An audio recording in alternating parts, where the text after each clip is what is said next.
जीवनामध्ये एखाद्या मुलीच्या जीवनामध्ये जर तिची जर आई गेली, नीट ऐका, एखाद्या मुलीच्या जीवनामध्ये जर तिची जर आई गेली, इकडे लक्ष द्या, एखाद्या मुलीच्या जीवनामध्ये तिची जर आई गेली आणि तिचे जर वडील असले तर दिवाळ सणाला, थोडस माफी मागून सांगतो बरं का प्रल्हाद बाबा, दिवाळ सणाला तिचा बाप तिला 10,000ची साडी घेईल, पण बाप मुलीची पाठ घासू शकत नाही, त्याच्यासाठी आई पाहिजे. विठ्ठला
आईशी कळवळ्याची जाती करीला भावीन प्रीती.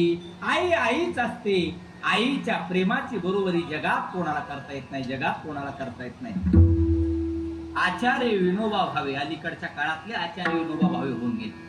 आचार्य विनोबा भावे म्हणजे आचार्य विनोबा भावेंना तब्बल 16 भाषा येत होत्या, बरं का, 16 भाषा येत होत्या. आणि आचार्य विनोबा भावे कुठेही व्याख्यानाला गेले, त्यांच्या चरित्रात फार गोड वर्णन आलेले आहे की ते कुठेही सोबत गेले व्याख्यानाला की ते आईचं लुगडं सोबत घेऊन जायचे, आईचं लुगडं सोबत घेऊन जायचे. आणि कुठेही गेले त्यांची कितीही चांगल्या ठिकाणी व्यवस्था केलेली असली तर तिथे झोपायची. एका दिवशी आचार्य विनोबा भावेंना एकाने विचारलं, का हो महाराज, अहो एवढी सुंदर व्यवस्था केली, एवढ्या चांगल्या ठिकाणी व्यवस्था केली, काही चुकलं का आमचं? नाराज आहेत का आमच्यावर? काय झालं? अहो एवढी सुंदर व्यवस्था केली, आमच्या कशात कमी पडलं काही? नाही बाबा, तुमच्या कशातही कमी पडलं. अहो मग महाराज जर एवढी सुंदर व्यवस्था केली, त्या गादीवरती हे फाटकन उघडं टाकून तुम्ही काय म्हणून झोपता? त्यावेळेला आचार्य विनोबा भावे यांच्या मुखातले शब्द आहेत की बाबा याची किंमत